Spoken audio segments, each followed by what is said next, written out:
ನಿಮ್ಮ ಅಜ್ಜಿಗೆ ಫೋನ್ ಮಾಡ್ತೀವಿ ಈಗ. ಹಾಂ ಸರಿ, ಯಾರ ನಂಬರಿಂದ ಮಾಡಿ, ಯಾರ ಹತ್ರ ಇಸ್ಕೊಂಡು ಮಾಡ್ಬೇಕು, ಯಾವ ಹತ್ರ? ಸರಿ,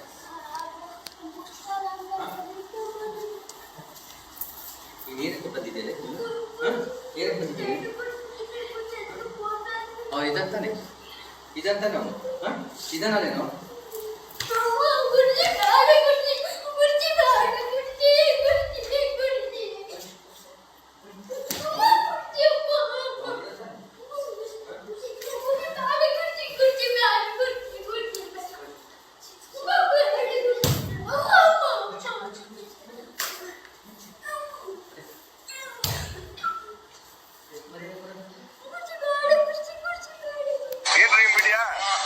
ಬೆಳಿಗ್ಗೆ ದುಡ್ಡು ಹಾಕ್ಸ್ಕೊಂಡು ಅವನಿಗೆ ಅವನ ನಂಬರಿಂದ ಫೋನ್ ಮಾಡಬೇಕು.